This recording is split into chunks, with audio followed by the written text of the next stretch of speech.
Party किसी व्यक्ति की निजी संपत्ति नहीं है, चाहे उपेंद्र कुशवाहा ही क्यों न हो या कोई भी नेता। निजी संपत्ति पार्टी नहीं है, पार्टी सबकी है।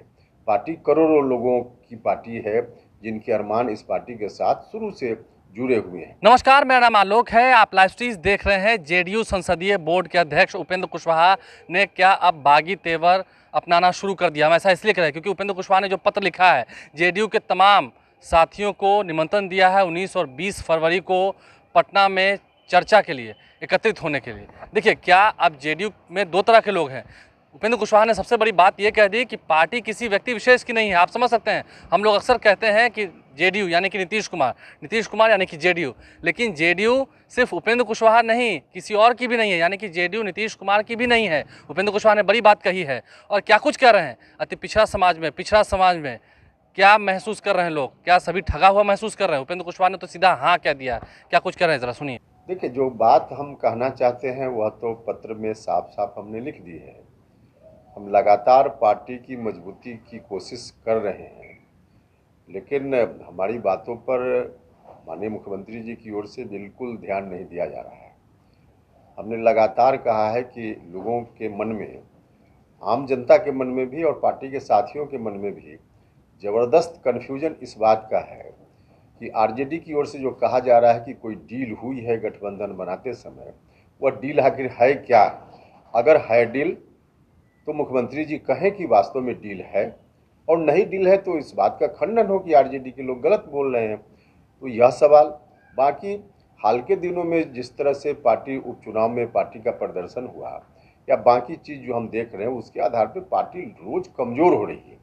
पार्टी की कमजोरी से पार्टी को उबारने के मकसद से हम जो लगातार बोल रहे हैं, इस पर जब नहीं ध्यान दिया जा रहा है मुख्यमंत्री जी की ओर से, तो हमने कहा है पार्टी के साथियों से कि आइए विमर्श कीजिए, बैठिए कि इस परिस्थिति से पार्टी को कैसे उबारा जा सके। दो धड़ा कर रहे हैं जेडीयू के, क्योंकि जेडीयू का जो धड़ा आपके पास आएगा इसका मतलब कि वो नीतीश कुमार से की विचारधारा से सहमत नहीं है। नहीं, देखिए, ऐसी बात बिल्कुल नहीं है।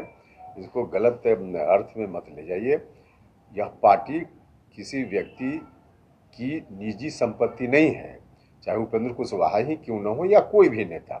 निजी संपत्ति पार्टी नहीं है, पार्टी सबकी है।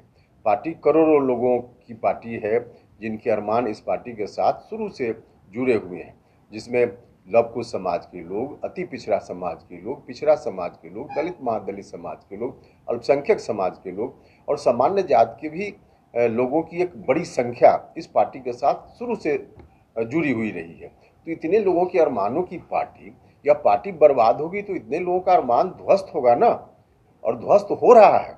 इसलिए मेरी चिंता का विषय है कि यह पार्टी कैसे बचे ताकि उन लोगों के हितों की रक्षा की जा सके। तो इस दृष्टि से हम नहीं, पार्टी के तमाम लोग चिंतित हैं और इसी चिंता पर चिंतन करने के लिए हमने बैठक बुलाई है। इसका कोई और दूसरा अर्थ नहीं है। सर, एक सवाल है कि पहला लाइन है पत्र का, उसमें आपने लिखा कि अपने अंतिम आंतरिक कारणों से रोज रोज कमजोर होती जा रही है पार्टी। हाँ, तो बिल्कुल। तो क्या ये मान लिया जाए कि अब जदयू उपेंद्र कुशवाहा को डूबता हुआ नाव लग रहा है और आप उस नाव को छोड़ना चाह रहे हैं?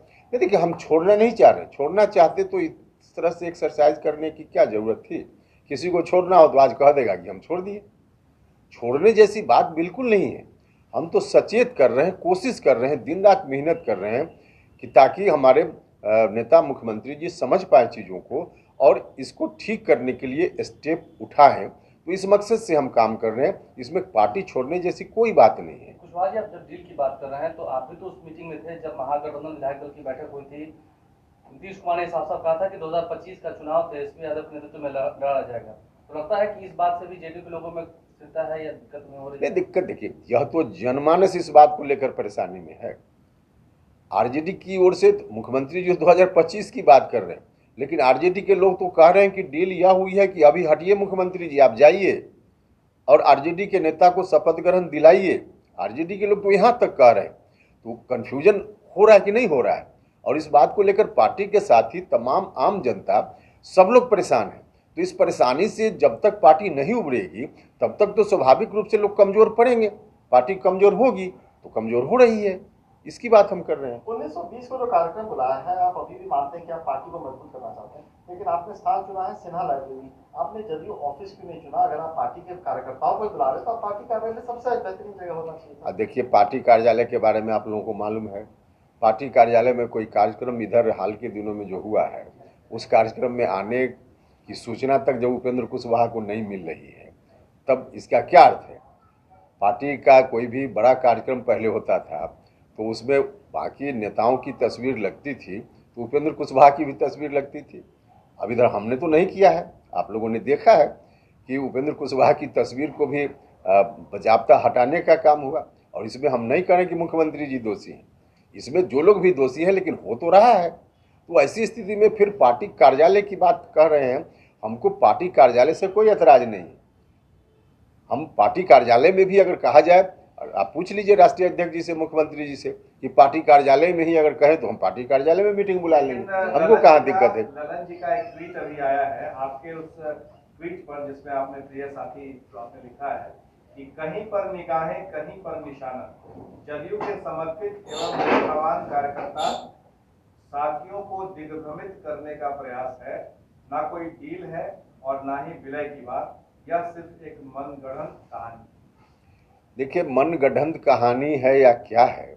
अगर मनगढ़ंत कहानी है तो फिर राष्ट्रीय अध्यक्ष जी यह बताएं कि मुख्यमंत्री जी लगातार क्यों बोल रहे हैं। फिर अगर डील ऐसी नहीं है तो लगातार मुख्यमंत्री जी जो बोल रहे हैं कि अब तेजस्वी के नेतृत्व में गठबंधन बिहार में चलेगा, पार्टी के किस प्लेटफॉर्म पर इस बात की चर्चा हुई, कब विमर्श हुआ, और विमर्श नहीं हुआ तो कैसे मुख्यमंत्री जी बोल रहे हैं? इस बात को बताएं राष्ट्रीय अध्यक्ष जी। देखिए, जरूर कहीं ना कहीं बात हुई है, अदरवाइज मुख्यमंत्री जी ऐसे नहीं बोलते। मुख्यमंत्री जी बोल रहे हैं, बिना चर्चा हुए थोड़े मुख्यमंत्री जी बोले। हाँ ठीक है कि कोई बड़े प्लेटफॉर्म पर ना चर्चा हुई हो, ऐसे प्लेटफॉर्म पर चर्चा हुई हो जहाँ 2-4 लोग रहे हो, जिसमें उपेंद्र कुशवाहा नहीं होगा। और नहीं तो यही बात साफ साफ कहे ना कि मुख्यमंत्री जी अपनी इच्छा से बोल रहे हैं, अपना मन से बोल रहे हैं, पार्टी में कोई ऐसी बात पार्टी के लिए नहीं है। यह बात बोले राष्ट्रीय अध्यक्ष। उपेंद्र कुशवाहा अपने आपको कहाँ देते हैं? नीतीश कुमार ने कह दिया कि जब जहाँ मन हो चले जाए। तेजस्वी यादव कह रहे हैं कि वो क्या बोल रहे हैं जनता समझ रही है, हम सब समझ रहे हैं। तो आप अपने आप को इस गठबंधन में कहाँ देते हैं? दोनों तो कहीं दिया ना आपको लेकर। अरे भैया, हम कहाँ देख रहे हैं? सवाल व्यक्ति का नहीं है, सवाल पूरी पार्टी का है। सवाल करोड़ों अति पिछड़ा दलित, महादलित, लव कुश वगैरह सब समाज के सभी सेक्टर की अरमानों को बचाने का सवाल है। उपेंद्र कुशवाहा के व्यक्तिगत मान सम्मान का सवाल नहीं है। उपेंद्र कुशवाहा इस पूरे एपिसोड में कहाँ है, इसका सवाल नहीं है। लोग कहाँ खड़े हैं, कार्यकर्ता हमारा कहाँ खड़ा है, सवाल इस बात का है। कार्यकर्ता ठगे हुए महसूस कर रहे हैं? कार्यकर्ता तो बिल्कुल ठगे हुए महसूस कर रहे हैं, आम जनता ठगी हुई महसूस कर रही है। जब से यह बात हो रही है, डील की बात हो रही है, तब से तो आम लोग जो समर्थक हमारे रहे हैं, उनके मन में एक अजीब तरह का भाव चला गया है। तो ठगा हुआ तो लोग महसूस कर रहे हैं, इसमें कहाँ कोई।